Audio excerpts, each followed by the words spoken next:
Lu udah denger kan BYD lagi recall Dolphin kan yang produksi 2023 karena ada cacat produk yang berpotensi menimbulkan risiko kebakaran.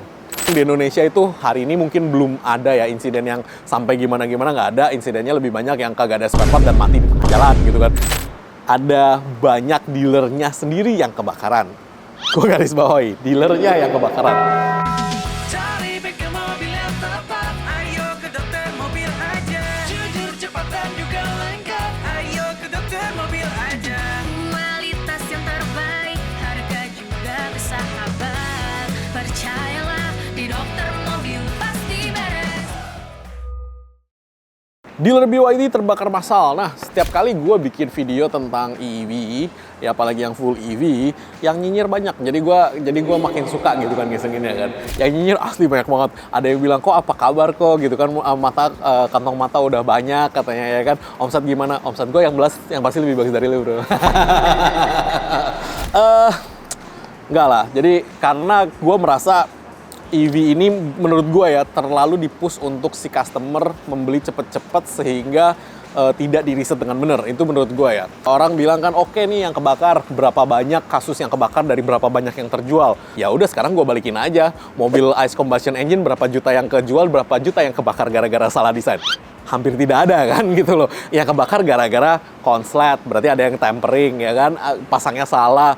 Ya balik lagi, safety factor is safety factor dan menurut gua mobil EV ini terlalu cepat di-push ke customer dan customernya yang disuruh ngetesin produk mereka. Itu yang gua nggak suka. Karena berita-berita tentang EV ini sangat ditutupi oleh pemerintah China juga untuk yang jelek-jelek. Yang bagus-bagus aja bener-bener di-push keluar nih. Dan ya itu sih problemnya sih. Untung sekali, bener-bener untung di Indonesia itu hari ini mungkin belum ada ya insiden yang sampai gimana-gimana, nggak ada. Insidennya lebih banyak yang kagak ada spare part dan mati di tengah jalan gitu kan. Which is good. Amit-amit jangan sampai makan korban. Nah tapi kalau yang ini adalah berita yang menurut gue lu orang harus tahu. Di China sendiri sepanjang 2021 dan 2024 sudah ada 10 dealer BYD yang kebakaran. Jadi itu ada banyak dealernya sendiri yang kebakaran. Gue garis bawahi, dealernya yang kebakaran. Kalau lu bilang, wah mereka charging begini, begitu, balik lagi. Gue sudah bilang sama lu, ini mobil terlalu cepat di-push ke customer, di mana customernya yang suruh ngetesin nih mobilnya nih, rusaknya di mana, ntar baru mereka perbaiki. Sama seperti itu. Nah, selain itu juga, lu udah denger kan BYD lagi recall Dolphin kan, yang produksi 2023 dari 4 Februari sampai 26 Desember 2023 karena ada cacat produk yang berpotensi menimbulkan risiko kebakaran. Baterainya nggak ada yang lain baterainya.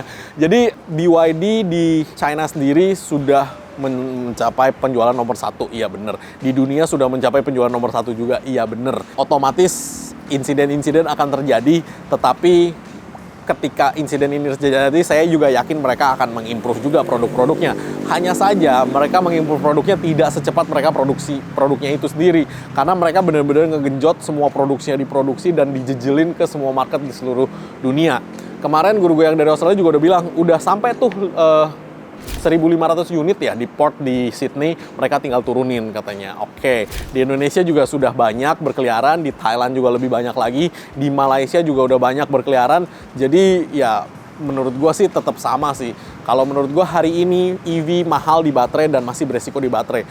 Kedepannya mungkin EV mungkin aja. Tapi semua manufacturer sudah bilang nih, kebanyakan kayak Ford udah bilang, gua nggak mau mainan EV, gua mau mainan hybrid aja. Terus si Mercy juga udah bilang, Audi juga udah bilang, BMW kalau nggak salah juga udah bilang, Volvo udah bilang. Ya, udah banyak ATPM lagi yang balik lagi ke internal combustion engine atau si hybrid.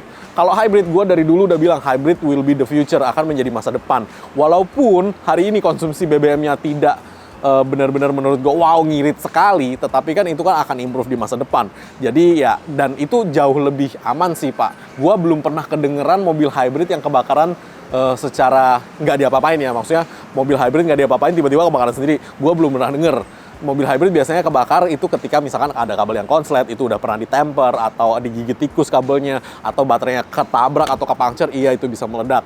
Tapi secara safety factor, hybrid jauh lebih safety daripada mobil full EV hari ini. Balik lagi hari ini. Kenapa kok mereka bisa sampai kebakar?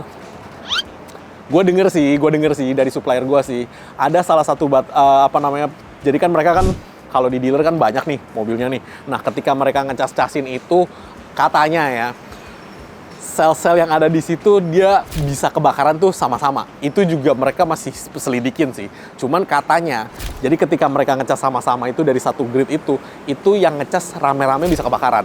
Jadi yang kebakaran bukan satu terus nyamber ke sebelahnya, enggak. Katanya itu beberapa mobil nyala sekaligus gitu. Nah, itu masih dicurigai dan kenapanya masih belum tahu, masih pada spekulasi. Ini juga masih konon kabar. Gue juga taunya dari supplier gue sih, yang di China sana sih. Jadi ya itu masih konon kabar. Balik lagi ya, jadi kalau kalian mau beli mobil EV, untuk yang kamu menang mending gue nggak saranin. Kalau emang lu punya duit, monggo silahkan experience the full EV experience, karena kalau mobil EV memang kencang sekali, pakainya enak dan super ngirit sekali hari ini. Yang lu orang yang nggak mikirin harga jual. Kalau lu masih menang mending mikirin harga jual, mendingan lu beli Ayla sekalian, udah beres. Nggak usah lu cari-cari aneh-aneh, lu ntar nggak bisa jual gitu kan, ya nggak usah gitu kalau kamu menang mending. Kalau lu orang emang punya duit banyak, monggo lu experience aja, karena menurut gua ini masih terlalu cepat sih untuk dijual ke masyarakat umum yang dimana akan menguntungkan mereka seperti mereka membeli internal combustion engine. Kalau ditanya, ya kan lu udah investasi, kan gua dokter mobil udah investasi ke internal combustion engine. Enggak bro, gua udah punya bengkel EV dan hybrid. Gua garis bawahi sekali lagi ya, kita memberitahu sesuai dengan faktanya, dan karena memang customer gua banyak kaum menang mending, ya gua akan kasih tahu apa adanya. Oke, thanks. Jangan lupa subscribe, like, dan komen di YouTube kami. Thanks.